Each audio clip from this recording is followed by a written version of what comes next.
Her landlady threw her into the streets, and she walked straight back into the world of the Korean Mafia boss who hadn't said her name in 5 years. The landlady didn't give her a week, didn't give her a day, just 45 minutes and a garbage bag for whatever didn't fit in a suitcase. Alicia Myers packed the way a woman packs when life has trained her for loss. Fast, quiet, choosing only what matters.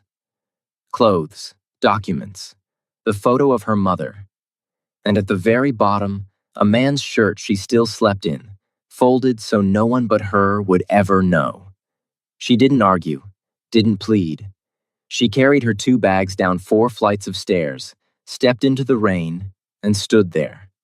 She walked for 2 hours, past shelters she refused to enter, past payphones she refused to use, past every sensible option a woman with no money and no family should have taken.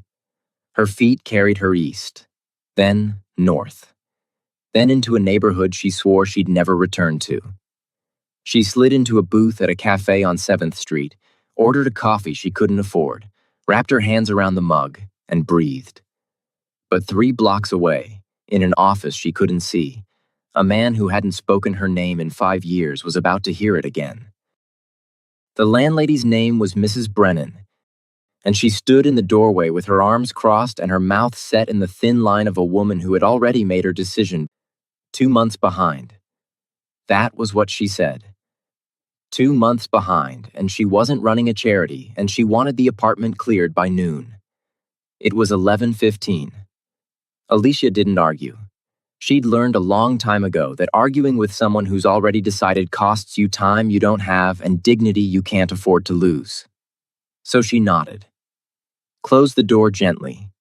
Not because she wasn't angry, but because slamming it would have meant she still believed the apartment was hers. And stood in the center of the room and did the math on what fit in 2 bags. Clothes first, the ones that still had life in them. She folded each piece the way her mother used to fold laundry. Tight, precise, every crease deliberate, like order was the last thing you gave up when everything else was already gone. Documents next. Birth certificate. The ID she'd renewed twice at different addresses. Pay stubs from the care home she kept, not because she needed them, but because they were proof she'd been somewhere. The photo of her mother went into the side pocket, face down, wrapped in a sock so the glass wouldn't crack. The shirt was last. She pulled it from under her pillow where it had lived for 5 years. Faded, soft, washed so many times the collar had gone shapeless. It didn't smell like him anymore. It hadn't in years. But she folded it and placed it at the bottom of the bag beneath everything else. No one would see it there. No one needed to. 41 minutes. She was early. She carried both bags down 4 flights of stairs. Back straight, jaw set. Mrs. Brennan was in the lobby pretending to check the mail, and Alicia walked past her without a word because the woman wanted a reaction, and Alicia had decided a long time ago that the things people wanted from her pain were things she would never give. The rain had thinned to a mist. She stood on the sidewalk, not lost, not frozen, just recalculating. Shelters were south. She didn't go south. Payphones were on every other block. She didn't stop. A woman at the bus stop looked at her 2 bags and opened her mouth to say something, and Alicia smiled. The kind of smile that closes a door while looking like it's opening one. And kept walking. East first, then north. Past the intersection where the bodega used to be, past the laundromat that had turned into a nail salon, past the park where the benches faced west and the sunset used to turn the whole street golden. She wasn't choosing this direction. Her legs were. Her body was navigating from a map her mind had tried to burn 5 years ago and failed. The cafe on 7th Street looked the same. Same awning. Same window booth with the cracked vinyl seat. She pushed through the door and the bell above it rang the way it always had, and the sound hit her somewhere below the ribs where she kept the things she wouldn't look at. She sat in the booth, ordered a coffee, wrapped her hands around the mug and held on. She didn't know that 3 blocks east, in a building with no sign on the door, A man was sitting in a room full of men who feared him. She didn't know that one of those men had seen her walk past the park with 2 bags and a face that gave nothing away and had picked up a phone. She didn't know that the name she hadn't said in 5 years was about to be spoken in a room where no one had dared say it since the day she disappeared. She just knew the coffee was warm. The booth was the same. And her body had carried her to the only place that ever felt like it wanted her to stay. Shin Min-ho ran an empire the way other men breathed. Without thinking about it, without asking permission, without stopping. His name opened doors that didn't have handles and closed ones that didn't have locks. Men twice his age lowered their eyes when he entered a room.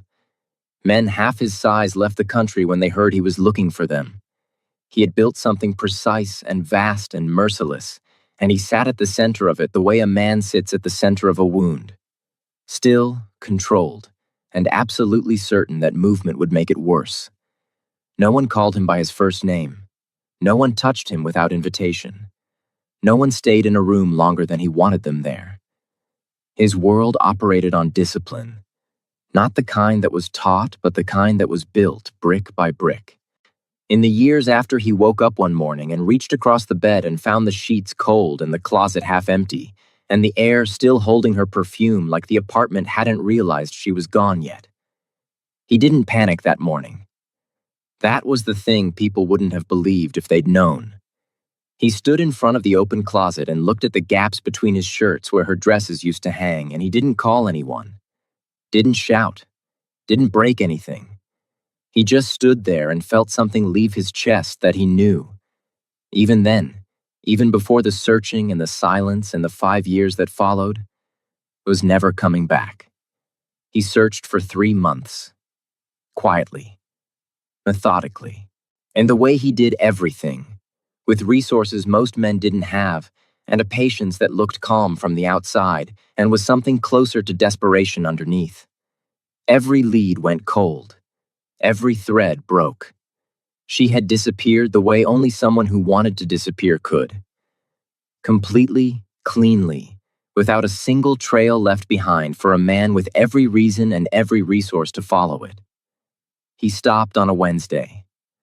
Not because he'd exhausted every option, because he was sitting in his office at 2 in the morning with a file on his desk that contained every address she'd ever lived at and every name she'd ever used.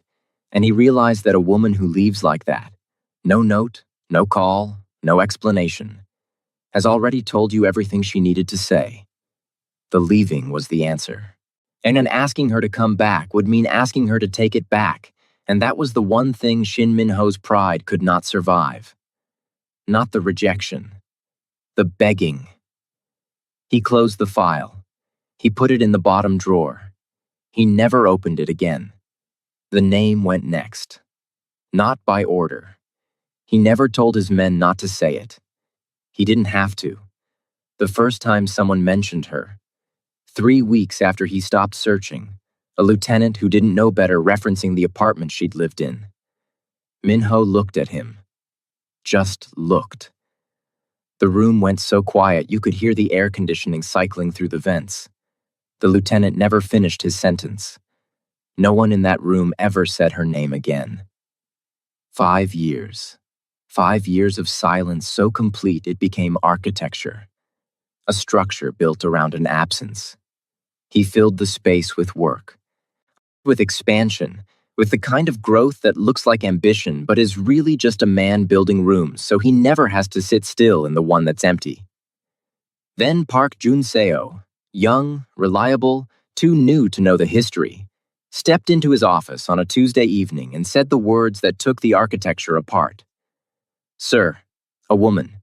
Cafe on 7th Street. 2 bags. She matches." He didn't finish. He didn't need to. Min-ho's hand tightened on the arm of his chair. Not a flinch, not a tremor. A slow, deliberate grip, like a man holding the edge of something to keep from falling. The room, 4 men, all of whom had been with him long enough to know what that silence meant, went still. He didn't speak for 11 seconds. Every man counted. "Alicia." He said it quietly. Not to anyone. not as a command, not just the name, released into a room that hadn't heard it in 5 years, spoken by the only man who had the right to say it and the only man it could still destroy. The room heard it. The room understood what it cost him. And 3 blocks west, in a booth on 7th Street, the woman whose name had just been spoken for the first time in 5 years wrapped her hands tighter around a coffee mug and had no idea that the man she left had just said the only word he'd sworn he'd never say again. The man came to the cafe 40 minutes after she'd ordered her second coffee. He was young, clean-cut, wearing a dark jacket that fit too well to be off the rack. He stood at the edge of her booth the way men in Minho's world always stood. Polite, precise, waiting to be acknowledged before they spoke. Alicia looked at him and knew. Not because she recognized him, because she recognized what he was. The posture, the deference, the way he held himself like a man who answered to someone who didn't tolerate carelessness. 5 years hadn't changed the uniform. He placed a key on the table. Silver, new, attached to a plain ring with no label. Beside it, he set a folded piece of paper with an address written in handwriting she didn't recognize. A building on Lexington, 3rd floor. It's furnished. There's no lease. No timeline. He didn't say Minho's name. He didn't need to. Alicia looked at the key the way a woman looks at a door she knows she shouldn't open. Not with fear, but with the specific exhaustion of someone who has spent 5 years walking in one direction and can feel the ground pulling her back. She slid the key across the table toward him. No. The man paused. He wasn't used to the word. He picked up the key, nodded once, and left without argument. The bell above the door rang behind him, and then it was just Alicia and her coffee and the piece of paper he'd left on the table because she'd pushed back the key but hadn't touched the address. She slept in the cafe that night. The owner, a man with gray temples and kind eyes who'd been running the place since before she first found it, let her stay in the back booth after closing. He didn't ask questions. He locked the front door and left the heat on and said goodnight like she was a guest and not a woman with nowhere else to go. The second night, she slept on a bench in the park 3 blocks west. She folded her jacket under her head and kept her bags between her feet and didn't sleep so much as hover in the shallow space between consciousness and collapse. A man walked past at 2 in the morning and looked at her, and she looked back with eyes that said, "Try it," and he kept walking. The third day, it rained. Not the thin mist from the day she arrived, but a heavy, deliberate rain that soaked through her jacket in minutes and didn't stop. It rained through the afternoon and into the evening, and by 9 o'clock she was standing under the awning of a closed hardware store with her bags at her feet and the piece of paper, damp, soft at the creases, still in her coat pocket. She went to the building on Lexington at 10:15 that night. The key worked. The apartment was small, clean, and warm in a way that felt deliberate, like someone had made sure the heat was on before she arrived. She locked the door behind her, set her bags on the floor, and stood in the center of the room without turning on the lights. Just breathing. Just letting the rain sound different from the inside. She unpacked the way she always unpacked. Shirt last, placed under the pillow without looking at it, pressed flat so she could feel it against her palm when she lay down but never have to see it. She found it the next morning. She almost missed it. The kitchen window faced east, and the light came through in a way that caught the small wooden shelf mounted beside the stove. It held 3 books. 2 were worn paperbacks, titles she didn't recognize. The third was a copy of a novel she had read 6 years ago in a different apartment, in a different life, curled against a man who had laughed at her for reading the same book twice. It was not a common book. It was not the kind of thing a landlord leaves in a furnished apartment for a stranger. It was the kind of thing a man remembers because a woman once fell asleep reading it on his chest. Alicia stood in the kitchen with the book in her hands and understood that Minho had not just given her an apartment. He had chosen this one, prepared it, placed something in it that only she would recognize and only he would know to leave. His presence was in the walls before he ever walked through the door. and she stood there holding the proof of it and didn't know whether the feeling in her chest was gratitude or grief, or the thing she'd spent 5 years refusing to name. Alicia learned the building the way she learned every place she'd ever lived, by finding out who needed something. Mr. Yoon on the second floor was 73 with a bad hip and a daughter in Connecticut, who called on the first Sunday of every month and forgot the other 3. He ate the same meal every night, rice, soup from a can, whatever fruit was on sale. And when Alicia knocked on his door the 4th morning with a plate of japchae she'd made from memory and ingredients she'd bought with money she didn't have, he looked at her like she'd handed him something far more expensive than noodles. Danielle on the 4th floor had 2 kids, a boy of 6 who never stopped moving and a girl of 4 who never started, and a shift at the hospital that ran from 7 to 7 and sometimes 7 to 11 when they were short-staffed, which was always. Alicia told her she'd watch the kids on the long nights. Danielle opened her mouth to say she couldn't ask that, and Alicia said you didn't, and that was the end of the negotiation. By the end of the first week, she knew every tenant by name. By the end of the second, she knew their schedules, their groceries, their particular loneliness. The woman on the 5th floor who played piano in the evenings and stopped abruptly at 9 like someone had told her once that she was too loud and she'd never forgotten it. The couple on the 1st floor who fought in whispers and made up in silence and left for work in the morning without looking at each other. Alicia moved through the building like water filling cracks. She cooked, she carried, she listened. She showed up at doors with food or time or the specific kind of attention that says, I see you, without requiring anyone to say it back. It was the thing she was best at. The thing she'd been doing since she was 12 years old and her mother came home from a double shift too tired to eat, and Alicia learned to make dinner from whatever was in the cabinet and leave it on the counter without being asked. It was also the thing that kept her alive. Not physically, internally. Every hour spent carrying Mr. Yoon's groceries up the stairs, or helping Danielle's son with his reading, or sitting with the woman on the 5th floor while she played piano, was an hour she didn't spend in her own apartment with the book on the kitchen shelf and the shirt under the pillow and the silence that tasted like a name she wouldn't say. She was filling her days the way she'd filled the last 5 years, with other people's needs, stacked so tightly there was no room for her own to breathe. It almost worked. It had always almost worked. Then Mr. Yoon mentioned him. They were sitting at his kitchen table. Alicia had made doenjang jjigae because he'd mentioned missing his wife's cooking and she'd looked up the recipe at the library. And he was talking the way old men talk when someone finally sits long enough to listen. About the building. About the neighborhood.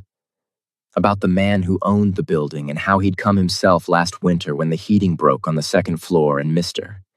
Yoon had expected a maintenance worker and instead got a young man in a dark coat who sat on his kitchen floor for 40 minutes, fixing the radiator with his own hands, and didn't say much but left the apartment warmer than it had been in months.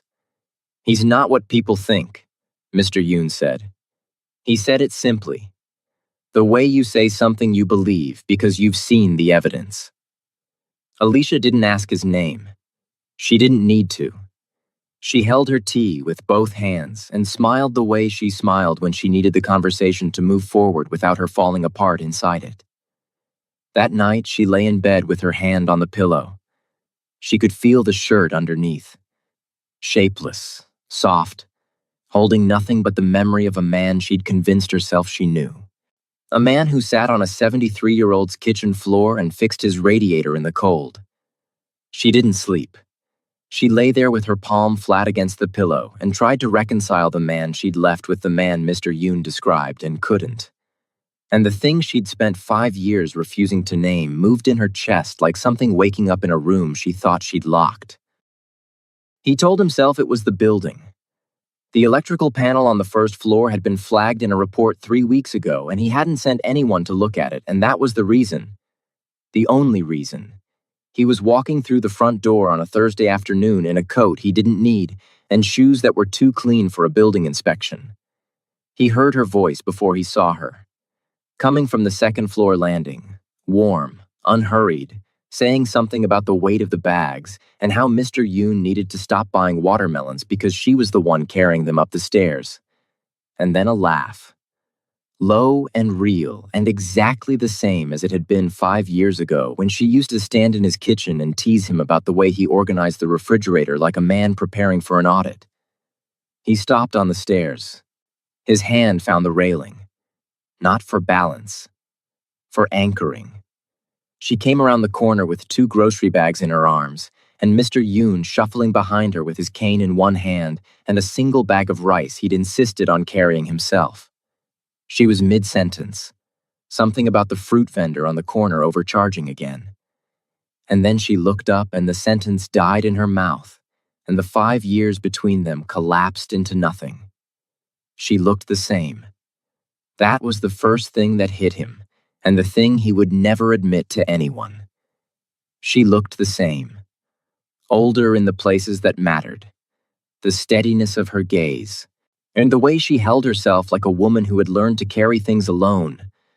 But the face was the same face that used to fall asleep on his chest with a book folded open on her stomach, and he had to stop looking at it before his discipline cracked in a hallway where it couldn't afford to. Neither of them spoke. Mr. Yoon looked between them the way old men look at weather they can feel changing, and thanked Alicia for the groceries and shuffled into his apartment and closed the door gently behind him. The hallway contracted. The ceiling felt lower. The light from the window at the end of the corridor turned the space amber and quiet and impossibly small. Min-ho spoke first. Because someone had to, and because he had spent 5 years being the man who speaks first and controls what comes after. The apartment. Is it adequate? Not a question. A sentence shaped like one but delivered flat, the way a man delivers words when he's using them to hold something larger in place. Alicia recognized it. She had always been able to hear the thing underneath the thing he said. It's fine, she said. Thank you. A pause. She watched his jaw shift. The smallest movement, a recalibration, like a man adjusting his grip on something heavy. You're helping the tenants.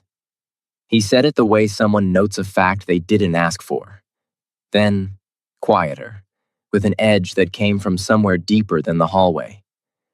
You always did find people to take care of. It landed. Not like a slap.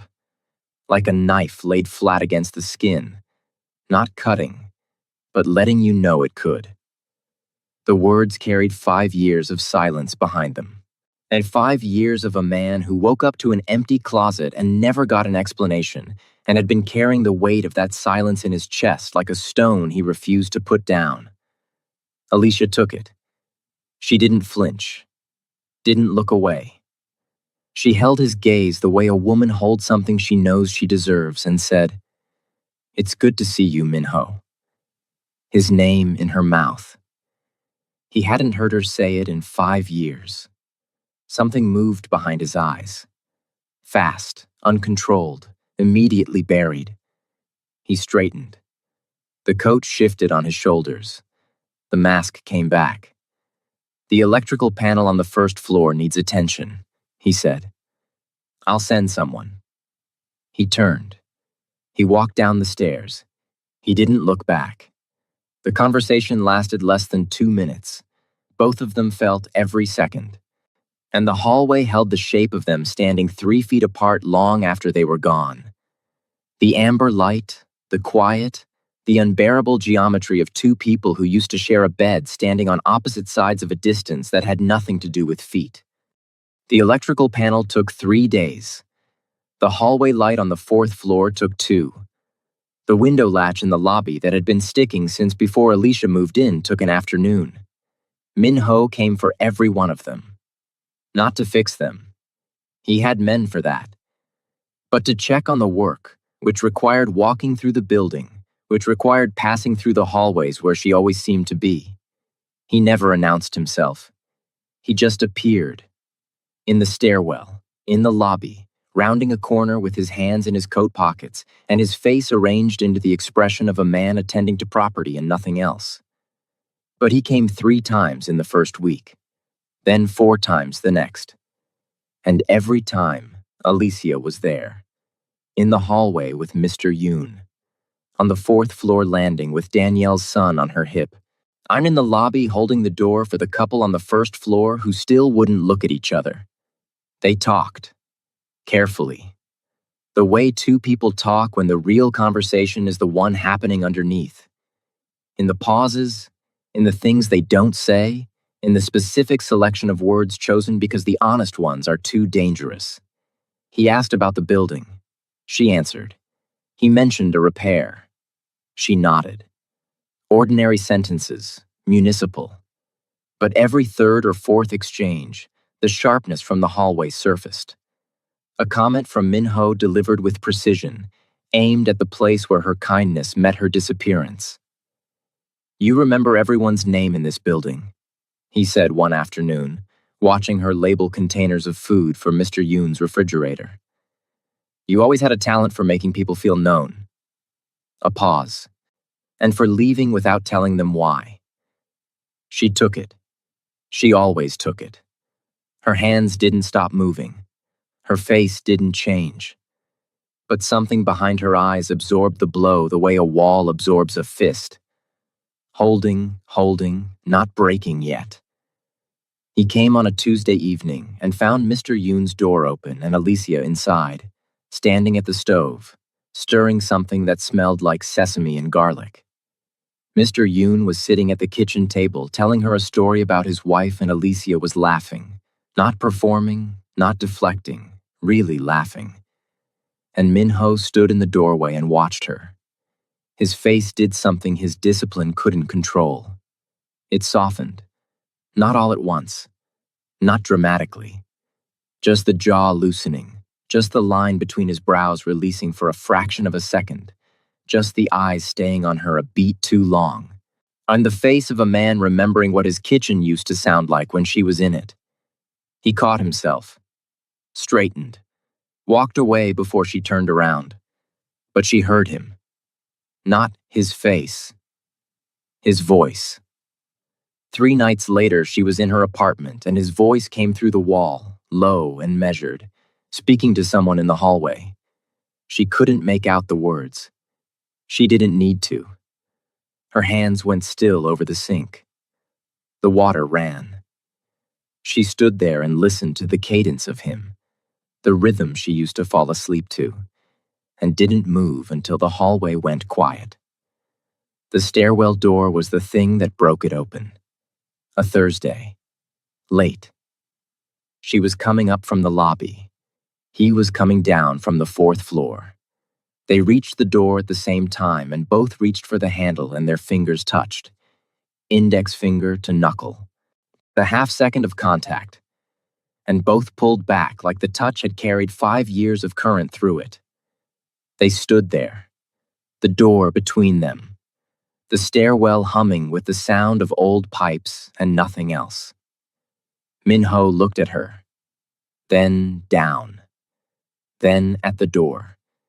He opened it and held it for her, and as she passed through, close enough that she could smell his cologne, different from 5 years ago but worn the same way, he said something.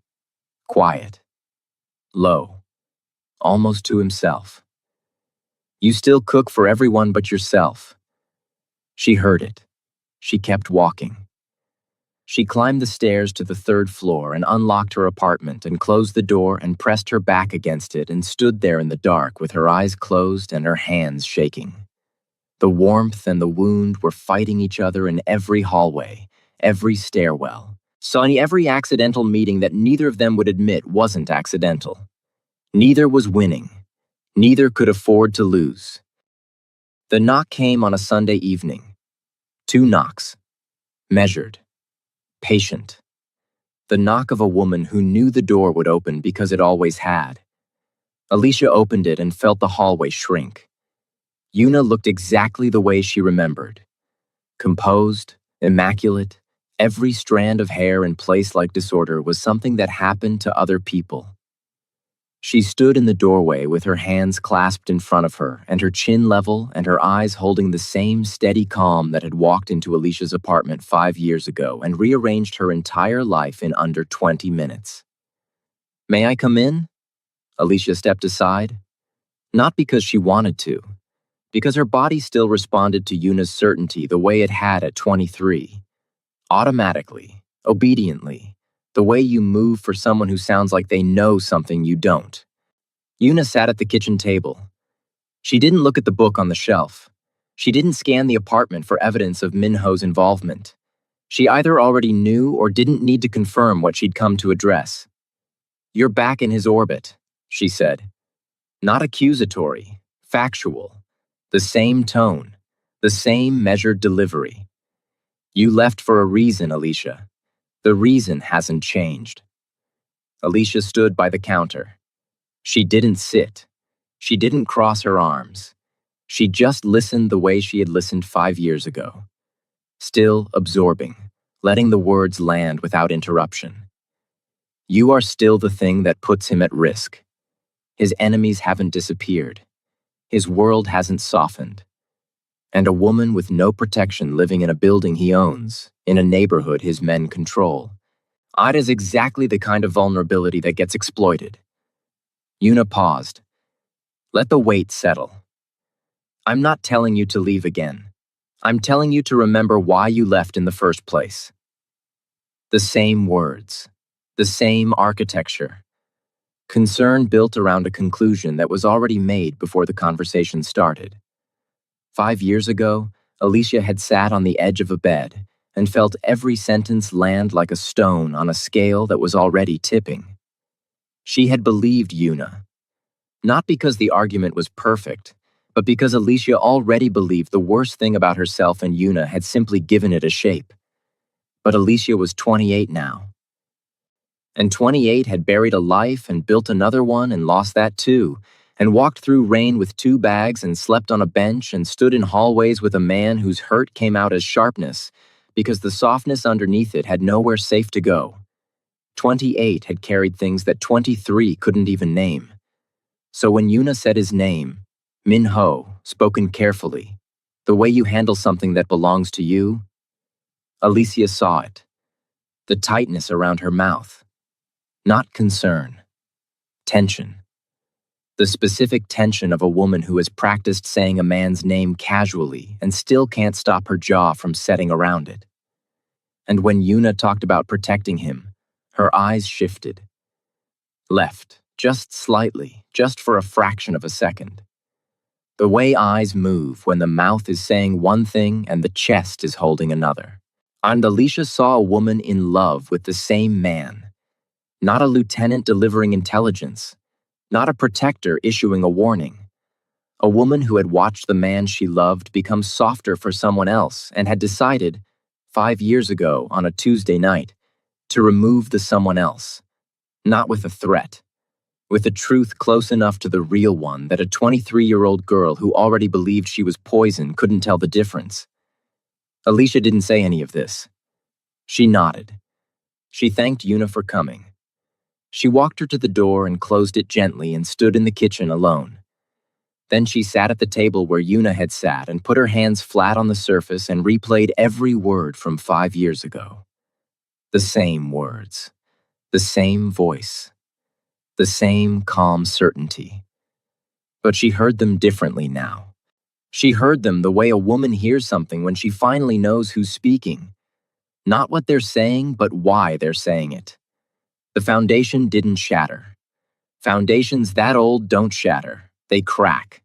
Slowly.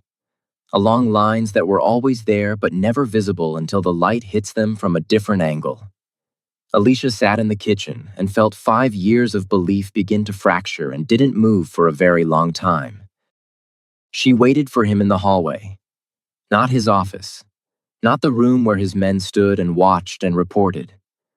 The hallway on the 3rd floor where the light from the window turned everything amber in the late afternoon, and the building was quiet enough to hear the pipes settling in the walls. He came at 4. She heard his footsteps on the stairs. Measured, deliberate. The walk of a man who had never once entered a room without knowing exactly how he would leave it. He rounded the corner and saw her standing outside her door and stopped. "Alicia, I need to tell you something," she said. "And I need you to let me finish before you speak." He didn't sit. He didn't lean. He stood 3 feet away with his hands at his sides and his eyes on her face, and waited the way a man waits when he can feel the weight of what's coming and has already decided to stand under it. She told him about Yuna, the Tuesday night 5 years ago, the knock on the door when he was away, the woman who sat in her apartment with her hands folded and her voice steady and told her things that sounded like truth because they were built on the scaffolding of things Alicia already believed about herself. She told him what Yuna said, that his enemies were watching, that a woman with no protection was a target, that loving Alicia was the one vulnerability his empire couldn't survive, that if she stayed, she wouldn't be the one who suffered. He would. She told him she believed it.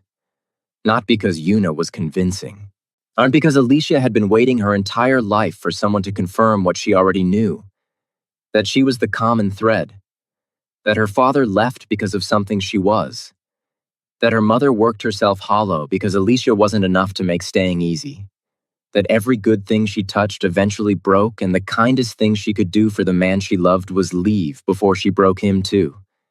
She told him she packed at 4 a.m, that she took his shirt, that she didn't look back because looking back would have shattered the only resolve she had. Minho didn't move. His jaw tightened, not once but in stages, like a man absorbing blows he refuses to show. His hands went still at his sides, not clenched, just still. The stillness of a man holding everything in place because if one thing moves, the rest will follow. When she finished, the silence filled the hallway like something physical. It pressed against the walls. It sat between them like a third person. 5 years of it, dense and heavy and full of everything that could have been said and wasn't. Then he spoke, quietly, not looking at her but at the wall behind her, the way a man looks at something far away when the thing in front of him is too close to survive. I couldn't say your name. His voice was low, controlled, but the control was costing him, and she could hear it. For 5 years, I reached across the bed every morning for 3 months before my body learned you weren't there. I built this. He stopped. Reset. I built everything, every room, every deal, every year, and none of it fit in the space you left.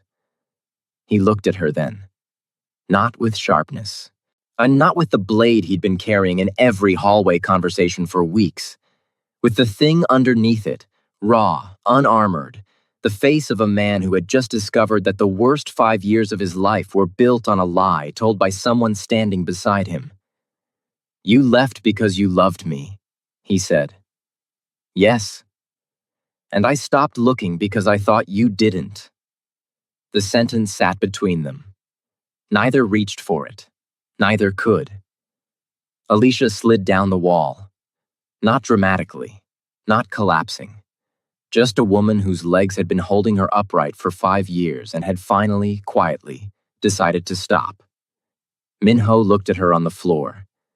Then he sat down across from her, back against the opposite wall, knees almost touching, the hallway barely wide enough for the two of them and the truth between them. Neither said, I love you, and they didn't need to. It was in the silence. The first silence they'd shared in 5 years that wasn't made of absence. It was made of presence. Of two people sitting on the floor of a hallway finally understanding that they'd been grieving the same loss from opposite sides of a lie. The light moved across the floor. Neither of them got up. Minho found Yuna in the office where she always was. 3 steps behind his chair, close enough to be useful, far enough to be invisible. She had perfected the distance over 8 years. She had made a life out of it. He closed the door. The men outside heard the lock turn, and none of them looked at each other because the sound of that lock meant something private was about to happen in a world where privacy was a weapon.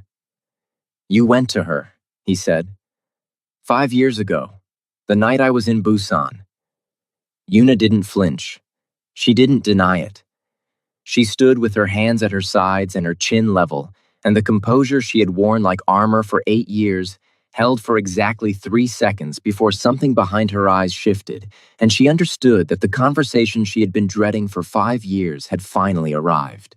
And yes, you told her she was a liability, that loving her would get me killed, that leaving was the only way to protect me. Yes, Minho didn't raise his voice. He didn't step closer.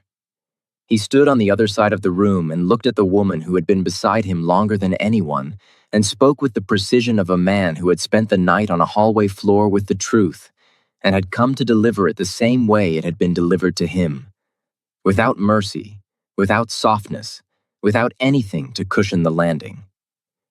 You didn't protect me, Yuna. You decided for me. You looked at the woman I loved and told her she was poison, and she believed you because she was 23 years old and already believed it about herself. And I lost 5 years, not to enemies, not to risk, to you. Yuna's composure cracked, not dramatically. A breath that came in uneven, a swallow that took too long. The smallest fracture in a surface she had maintained for 8 years, because maintaining it was the only way she knew how to survive being in love with a man who had never once looked at her the way he looked at someone else. I loved you, she said, quietly, not as a defense, as a fact. The way you say something you've carried for so long it's worn smooth and has no edges left. I know, Minho said. And the night you sent her away was the night you lost me. Not to Alicia, to what you did. You chose to stand next to me over being honest with me, and it gave you neither. Yuna didn't argue. She knew. She had known for 5 years. Every morning she walked into this office and stood 3 steps behind his chair and watched him carry a wound she had made and told herself it was worth it because at least she was still here. But being here had cost her everything that being here was supposed to mean. Minho opened the door. He didn't dismiss her. He didn't fire her. He just opened the door, and the conversation was over. And what happened next was something Yuna would have to decide for herself. Alicia went to the cafe on 7th Street. The same booth. The same cracked vinyl. She ordered a coffee and wrapped her hands around the mug the way she had the night she came back. 2 bags at her feet, rain still drying on her jacket, a woman with nowhere to go. She didn't call Minho. She didn't send a message. She just sat. Because for 5 years she had run. From him. From love. From the belief that staying would destroy the people she cared about. And the bravest thing she could do now, the thing that terrified her more than sleeping on benches, and more than losing apartments, and more than every cold night she'd survived alone, was to stop, stay in one place, and let him decide. The bell above the door rang. She looked up. Minho stood in the doorway. He saw her. He didn't hesitate. He crossed the room and sat down across from her the way 2 people sit when they've been standing for 5 years and are finally tired enough to rest. She said his name first. Not carefully. Not like a wound. Like a woman done whispering it into a faded shirt at 3 in the morning and ready to say it to his face. Minho. He looked at her. The sharpness was gone. The anger was gone. What was left was the man she fell asleep reading on. The man who argued about groceries. The man who searched for 3 months and stopped because his pride told him to and spent 5 years regretting that he listened. Alicia, he said, slowly. Like the word had been locked in a room for 5 years and he was finally opening the door. No penthouse, no empire, no grand gesture.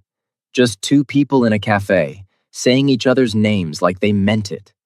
Like they always meant it. Like 5 years of silence was just a held breath. And they were finally exhaling. If this story touched your heart, if you felt every silence, every crack, every breath Alicia and Minho fought through, then don't let this be the end. Like this video. Share it with someone who needs to believe in love again. and subscribe for more stories of people who fight the world and win. Thank you for watching. Thank you for feeling with me. This is the Soul Shadow.